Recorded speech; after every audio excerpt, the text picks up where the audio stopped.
தம்பி 5 நிமிஷம் கொடியை மட்டும் கொஞ்சம் இறக்குங்கப்பா பிளீஸ். காங்கிரஸ் பேரியக்கா தம்பி எஸ்டிபி கொஞ்சம் கொடியை கேட்க இறக்குப்போம். நன்றி. ஒரு 5 நிமிஷம் இறக்குங்க, பேசிட்டு ஓடி போயிடுறேன். நன்றி நன்றி. நல்லா இருக்கீங்களாமா? முதல்ல சிறப்பான அன்பான எழுச்சியான வரவேற்பு அளித்திருக்கக்கூடிய அத்தனை பேருக்கும் முதல்ல என்னுடைய நன்றியை நான் தெரிவிச்சுக்கிறேன். வருகின்ற சட்டமன்ற தேர்தலில்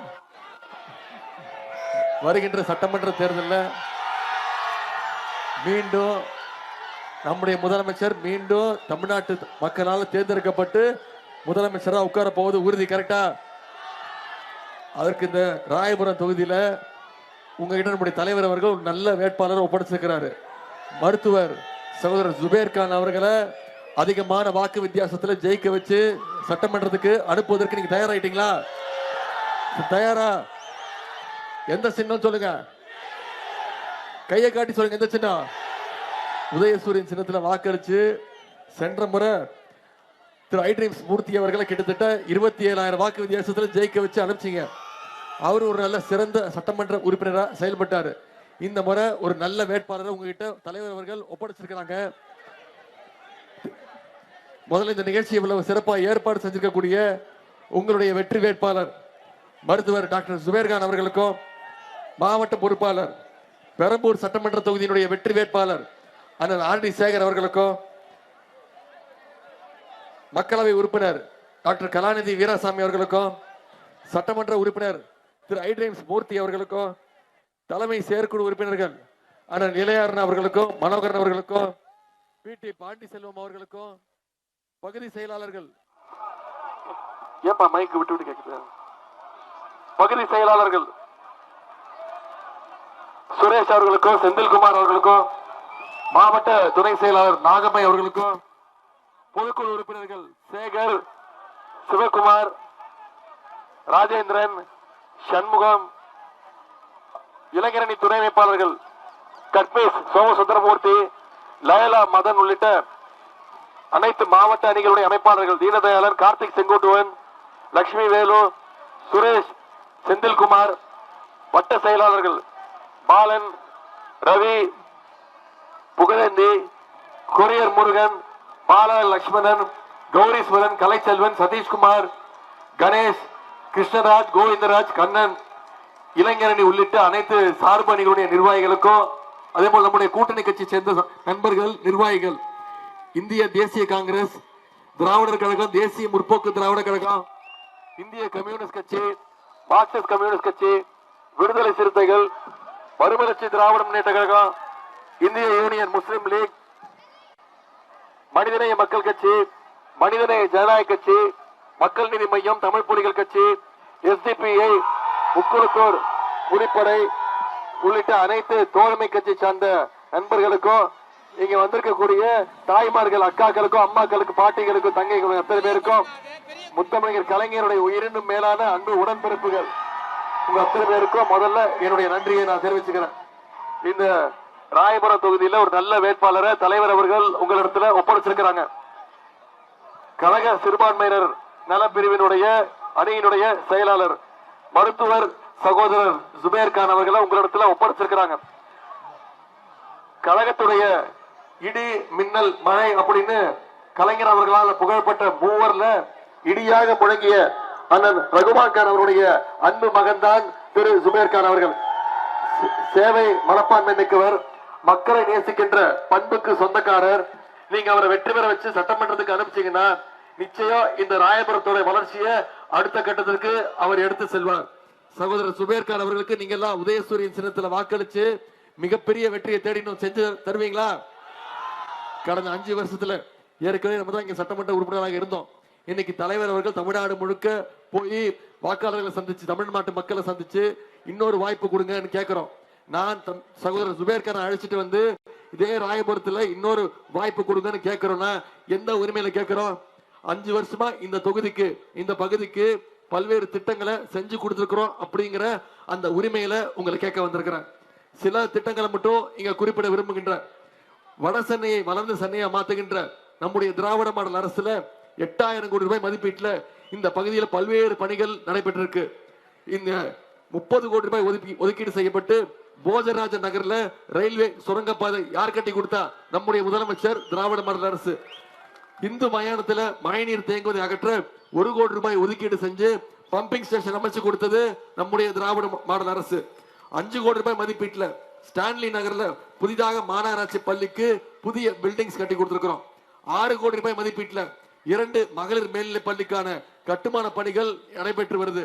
10 கோடி ரூபாய் ஒதுக்கீடு செஞ்சு இன்னைக்கு முத்தமிழர் கலைஞரோட பேர்ல புதிய திருமண மாளிகை இந்த தொகுதிக்கு யார் கட்டி கொடுத்தா? நம்முடைய முதலமைச்சர், நம்முடைய திராவிட மாடல் அரசு.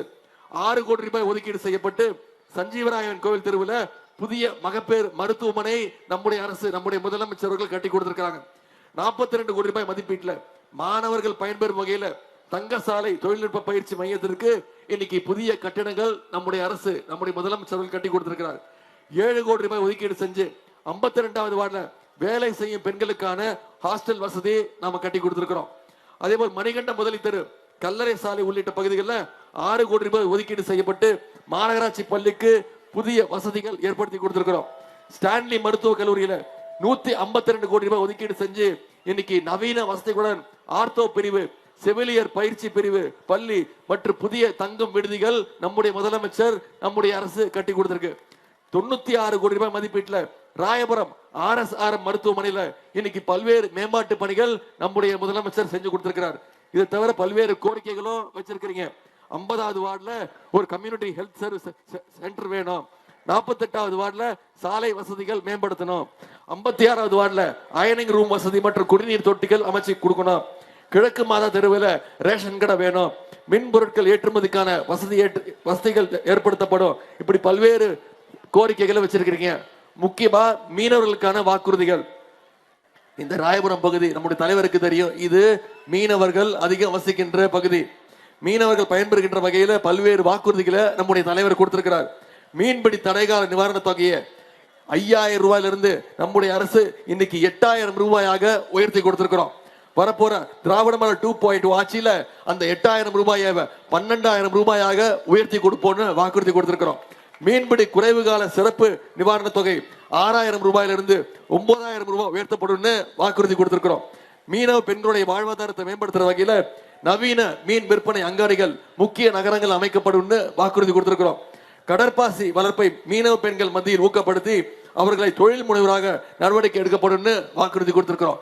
இதெல்லாம் செஞ்சு முடிக்கணும்னா மீண்டும் நம்முடைய திராவிட மாடல் 2.0 ஆட்சி அமைய போது உறுதி.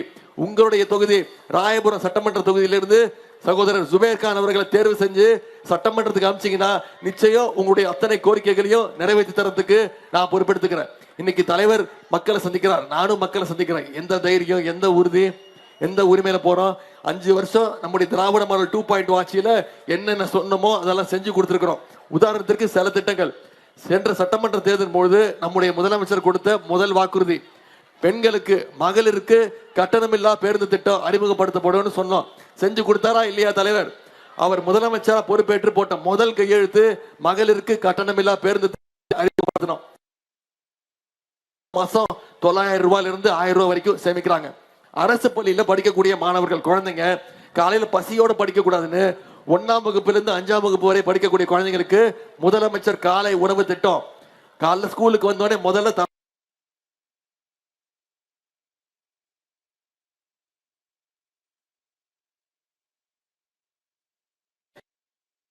எந்த கல்லூரியில போய் சேர்ந்து படிச்சாலும் அது தனியார் கல்லூரியாக இருந்தாலும் சரி, அவங்களுக்கு மாசம் 1000 ரூபாய் நம்முடைய திராவிட மாடல் அரசு கல்வி ஊக்கத்தொகையாக கொடுக்கிறோம். 13 லட்சம் மாணவ மாணவிகள் இதை பயன்பெற்று இருக்காங்க. இப்ப சமீபத்தில் 2 மாசத்துக்கு முன்னாடி நம்முடைய முதலமைச்சர் அவர்கள் கல்லூரி மாணவ மாணவிகளுக்கு 10 லட்சம் மாணவ மாணவிகளுக்கு இலவச லேப்டாப் திட்டத்தை அறிவிச்சு ஒரே மாசத்துல கொடுத்து முடிச்சிருக்கிறோம். அதிமுக ஆட்சியில கொடுத்தாங்க. யாரு கொடுத்தாங்க? பள்ளிக்கூட குழந்தைங்களுக்கு கொடுத்தாங்க. 2019ஆம் ஆண்டு அதை நிப்பாட்டிட்டாங்க. நம்முடைய முதலமைச்சர் அவர்கள் இந்த லேப்டாப் பள்ளிக்கூட படிக்கிற குழந்தைகளை விட கல்லூரி மாணவ மாணவிகளுக்கு அதிகமா பயன்படும் இன்னைக்கு கல்லூரி மாணவ மாணவிகளுக்கு கொடுத்திருக்கிறோம். இப்படி பல்வேறு திட்டங்களை நிறைவேற்றிருக்கிறோம். கலைஞர் மகளிர் உரிமை தொகை திட்டம் போன சட்டமன்ற தேர்தல் பொழுது நாம சொன்ன வாக்குறுதி செய்ய முடியாதுன்னு சொன்னாங்க. நம்முடைய முதலமைச்சர் அவர்கள் கடந்த 3 வருஷமா 1,31,00,000 மகளிருக்கு மாசம் 1000 ரூபாய் உரிமை தொகை நம்முடைய முதலமைச்சர் வழங்கியிருக்கிறார். அந்த திட்டத்தை நிப்பாட்டணும்னு அதிமுகவும் பாஜகவும் முயற்சி பண்ணாங்க. தேர்தலை காரணம் காட்டி 3 மாசத்துக்கு நிப்பாட்ட முயற்சி செஞ்சாங்க, நீதிமன்றத்துக்கு போனாங்க. நம்முடைய தலைவர் என்ன பண்ணாரு, 1000 ரூபாய் கொடுக்கறத நீங்க நிப்பாட்ட முயற்சி பண்றீங்களா, நான் கொடுக்குறேன் 5000 ரூபாய் நிப்பாட்டுங்க பார்க்கலான்னு சென்ற பிப்ரவரி மார்ச் மாசம் ஏப்ரல் மாசம் 3 மாசத்துக்கு சேர்த்து 3000, கோடை கால சிறப்பு நிதி 2000ன்னு 5000 ரூபாய் நம்முடைய முதலமைச்சர் கொடுத்திருக்காங்க. நம்முடைய முதலமைச்சர் காலைல 6:30 மணிக்கு மகளிருடைய அக்கௌண்ட்ல 5000 ரூபாய் போட்டாரு. 9 மணிக்கெல்லாம் போய் மகளிர் பேங்க் அக்கௌண்ட்ல இருந்து பணத்தை எடுத்துட்டீங்க. ஏன் மோடி அரசு அந்த பணத்தையும் கை வச்சிருவோன்னு உங்களுக்கு நம்பி அந்த அளவுக்கு ஷார்ப்பா இருக்கிறீங்க. வர்ற 23ஆம் தேதி அதே மாதிரி ஷார்ப்பா இருந்து உதயசூரியன் சின்னத்துல வாக்களிச்சு இந்த ராயபுரம் மீண்டும் திமுகவுடைய கோட்டைங்கிறத நிரூபிச்சு காட்டுங்க. வாக்குறுதிகள் கொடுத்திருக்கிறார் தலைவர். மகளிர் உரிமை தொகை மீண்டும் ஆட்சி அமைஞ்சோன்னு 1000 இல்ல உயர்த்தி 2000 ரூபாய் தரப்படும்னு வாக்குறுதி கொடுத்திருக்கிறோம். காலை உணவு திட்டம் 5ஆம் வகுப்பு வரைக்கும் இல்ல 8ஆம் வகுப்பு வரைக்கும் விரிவுபடுத்தப்படும் வாக்குறுதி கொடுத்திருக்கிறோம். கல்வி உதவித்தொகை 1000 இல்ல 1500 உயர்த்தப்படும் வாக்குறுதி கொடுத்திருக்கிறோம். ஓஏபி முதியோர் உதவித்தொகை 1200 இல்ல 2000 ரூபாய் வழங்கப்படும் வாக்குறுதி கொடுத்திருக்கிறோம். அடுத்த 5 வருஷத்துல அனைத்து கல்லூரி மாணவிகளுக்கும் 35 லட்சம் லேப்டாப்கள் இலவசமா கொடுக்கப்படும் வாக்குறுதி கொடுத்திருக்கிறோம். மகளிர் சுய உதவி குழுக்களுக்கு எந்த விதமான பிணையும் இல்லாம கேரண்டி இல்லாம 5 லட்சம் ரூபாய் வரைக்கும் லோன் தரப்படும் வாக்குறுதி கொடுத்திருக்கிறோம். எல்லாத்தை விட முக்கியமான வாக்குறுதி மகளிர் உங்களுக்கு எல்லாம் ஏற்கனவே தெரிஞ்சிருக்கும். ஆட்சி அமைஞ்ச உடனே முதலமைச்சர் அவர்கள் அனைத்து மகளிருக்கும் 8000 ரூபாய் மதிப்புள்ள கூப்பன் கொடுத்துருவோம். அந்த கூப்பனை வச்சு உங்க வீட்டுக்கு என்ன தேவையோ, மின்சாதன வசதி என்ன தேவையோ அதை நீங்களே முடிவு செஞ்சு நீங்களே வாங்கிக்கலாம். இதெல்லாம் செஞ்சு நடந்து முடிக்கணும்னா மீண்டும் நம்முடைய தலைவர் முதலமைச்சரா உட்கார போவது உறுதி. அதுக்கு இன்னும் வலு சேர்க்கிற மாதிரி இந்த ராயபுரம் சட்டமன்ற தொகுதியிலிருந்து சகோதரர் ஜுபைர் கான் அவர்களை மிக பெருவாரியான வாக்கு வித்தியாசத்துல ஜெயிக்க வச்சு அனுப்புங்க. செய்வீங்களா? ஜுபைர் கானை எழுத்து நிக்கிறது யாருன்னு உங்களுக்கு நான் சொல்ல தேவையில்லை. முன்னாள் அமைச்சர் மெயின் ரோடு ஜெயக்குமார், முன்னாள் அமைச்சர் திரு மெயின் ரோடு ஜெயக்குமார் நிக்கிறாரு. கிட்டத்தட்ட 30 வருஷம் அரசியல் இருக்கிறார். ரொம்ப சீனியர் தான். சட்டமன்ற உறுப்பினர், அமைச்சர், சபாநாயகர்னு அவர் வகிக்காத பதவியே கிடையாது. இவ்வளவு பொறுப்புகள் இருந்திருக்கிறாரு. இந்த பகுதிக்குன்னு ஏதாவது திட்டங்களை ஏதாவது நல்லது செஞ்சிருக்கிறாரா? மீனவ மக்கள், சிறுபான்மையின மக்கள் நிறைந்த இந்த தொகுதிக்கு எந்த திட்டத்தையும் அவர் பொறுப்புல இருக்கும்போது கொண்டு வரல.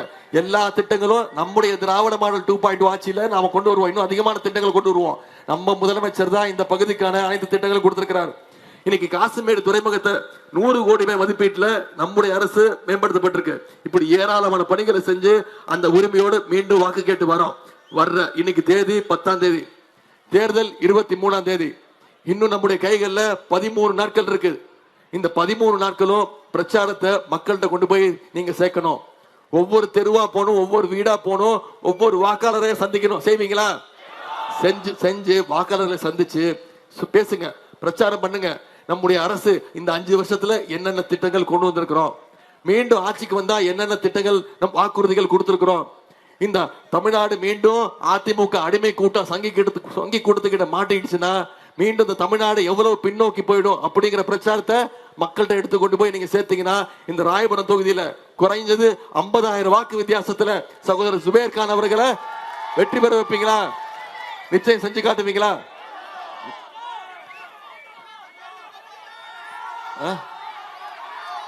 வெற்றி நிச்சயமா? நன்றி நன்றி. போட்டோ நீயே வச்சிருக்கீங்க கையில. அவர் என்ன திட்டுறாருப்பா, என்ன எதிர்கட்சி தலைவர் திரு எடப்பாடி பழனிசாமி அவர்கள் இவ மேல தனி பாசத்தோடு இருக்கிறாரு. அவரை மேலும் புண்படுத்த நான் விரும்பல. அவர் இன்னும் நல்ல ஆயுளோட டென்ஷன் ஆகிறாரு, பிபி மாத்திரை சாப்பிட்டு டென்ஷன் ஆகிறாரு. அதனால நீங்களே ஒட்டுமொத்த தமிழ்நாடும் அந்த போட்டோவை ஏற்கனவே பார்த்துருச்சு. இப்ப என்ன சொல்றாருன்னா அப்படியே பிளேட்டை மாத்திட்டாரு. என்ன தெரியுமா சொல்றாரு? பொறுப்பு வந்துச்சு, பதவி கொடுத்தாங்க, அதனால அவங்க காலில் போய் விழுந்தேன், இதுல என்ன தப்பு இருக்குன்னு கேட்கிறாரு. கரெக்ட் தான், நியாயமான கேள்விதான். நான் என்ன கேட்கிறேன், பொறுப்பு அவங்க தானே கொடுத்தாங்க, முதலமைச்சர் பதவி அவங்க காலில் விழுந்தானே வாங்கினீங்க. ஆனா என்ன பண்ணீங்க? அந்த அம்மா காலை மாறி விட்டு நீ என்ன பண்ண, நீயா என்ன முதலமைச்சர் ஆகணும்னு கேட்டவர் தான் இந்த அனுபவம் மிக்கவர். அந்த அனுபவம் எனக்கு கிடையாது. அதனால திரு எடப்பாடி பழனிசாமி அவர்கள் நல்ல ஆயுளோட இருக்கணும். அதிமுகவுடைய நிரந்தர பொதுச் செயலாளர் அவர் தான் இருக்கணும். நம்முடைய திராவிட மாடல் 2.2 ஆட்சியில நம்முடைய தலைவர் மீண்டும் செய்கின்ற சாதனை எல்லாம் அவர் இருந்து பார்க்கணும். நான் உங்ககிட்ட கேட்டுக்கொள்வதெல்லாம் நம்முடைய தலைவர் திரும்ப திரும்ப சொல்றது ஒரே ஒரு விஷயம் தான். வர்ற சட்டமன்ற தேர்தல் டெல்லி அணியா தமிழ்நாடு அணியா? டெல்லி அணி வெர்சஸ் தமிழ்நாடு அணி. தமிழ்நாடு அணிக்கு நம்முடைய தலைவர் தான் கேப்டன். டெல்லி அணிக்கு யார் கேப்டன்?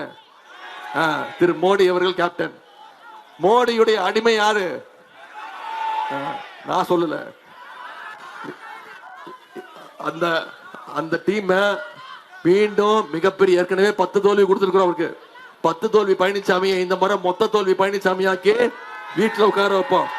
சென்னையில நடந்த நேத்து திரு எடப்பாடி பழனிசாமி அவர்கள் பால்டாயில் பழனிசாமி அவர்கள் பேசும்போது என்ன தெரியுமா சொல்றாரு? ஒன்றிய அரசோடு அதிமுக இணக்கமாக இருந்ததால் தான் தமிழ்நாட்டுக்கு பல திட்டங்கள் வந்துச்சு அப்படின்னு நேத்து பேசியிருக்கிறார். இன்னொன்னு சொல்றாரு, என்ன தெரியுமா சொல்றாரு? நமக்கு எதுக்கு இந்த தேவையில்லாத வீராப்பு? அதான் எல்லாருக்குமே தெரியும், மோடி தான் இந்தியாவிலேயே ஸ்ட்ராங்கான ஆளு, இந்தியாவிலேயே அதிகாரம் மிக்கவர் திரு மோடி அவர்கள். யார் சொல்றது? திரு எடப்பாடி பழனிசாமி அவர்கள் சொல்றாரு. இதைத்தான் நான் சொன்னேன். நம்பர் 1 முரட்டு அடிமைங்கிறது மோடியோட முரட்டு அடிமை நீங்க தாங்கிறத வேற வார்த்தையில நான் சொன்னேன். இப்ப அவரே நான் தான் நம்பர் 1 அடிமைங்கிறத, மோடியோடைய நம்பர் 1 அடிமைங்கிறத ஒத்துக்கிட்டாரு. அதே மாதிரி பாஜகவுடைய எடப்பாடி பழனிசாமியுடைய முட்டு கொடுக்கிற பாஜகவுக்கு முட்டு கொடுக்கிற வேலையை மட்டும்தான் முழு நேரமா அவர் செஞ்சுட்டு இருக்கிறார். ஒன்றிய பாசிச பாஜக அரசுடைய மக்கள் விரோத திட்டங்களையும் சூழ்ச்சிகளையும் முறியடிக்கக்கூடிய தலைவரா நம்முடைய தலைவர் இருக்கிறார். நாம தமிழ்நாட்டை எப்படியாவது டெல்லியிலிருந்து கண்ட்ரோல் எடுத்துக்கணும்னு, எடப்பாடி பழனிசாமி மூலமா கண்ட்ரோல் எடுத்துக்கணும்னு திரு மோடி அவர்கள் பாஜக கூட்டம் முயற்சிக்குது. நாம மீண்டும் மீண்டும் அவங்களுக்கு சொல்லுவோம், தமிழ்நாடு என்னைக்குமே டெல்லிக்கு அவுட் ஆஃப் கண்ட்ரோலாக தான் இருப்போம். தமிழ்நாடு சுயமரியாதை மிக்க மண். அதே மாதிரி இங்க சிறுபான்மை மக்கள் அனைவரும் வந்திருக்கிறீங்க. சிறுபான்மை மக்களுக்கு காவல் அரணாக இருப்பது என்னைக்குமே திராவிட முன்னேற்ற கழகம் தான், நம்முடைய தலைவர் அவர்கள் தான். அதை யாராலும் மறுக்கவும் முடியாது. சிஏஏ என்ஆர்சி சட்டம் வரும்போது முதல்ல என்னுடைய பொது வாழ்க்கையில 2019 ஆண்டு வீதிக்கு வந்து அந்த சட்ட நகலை கீழ்ச்சி எறிஞ்சு முதல்ல கைது செய்யப்பட்டவனா அந்த உரிமையோடு உங்களை எல்லாம் உதயசூரிய சேனத்திற்கு சகோதரர் சுபேர் கான் அவர்களுக்கு வாக்களிச்சு அதிகமான வாக்கு வித்தியாசத்துல ஜெயிக்க வச்சு அவர் சட்டமன்றத்துக்கு அனுப்புங்க. உங்களுடைய தொகுதிக்கு என்னென்ன தேவையோ அது அனைத்தையும் நம்முடைய சுபேர் கான் அவர்கள் நிச்சயம் உங்களுக்கு செஞ்சு கொடுப்பார் அப்படிங்கறது நம்பிக்கையை தெரிவிச்சு உங்க அத்தனை பேருக்கும் என்னுடைய நன்றியை தெரிவிச்சு ஆதரிப்பீர். உதயசூரியன் உங்க அன்புக்கு வரவேற்புக்கு நன்றி.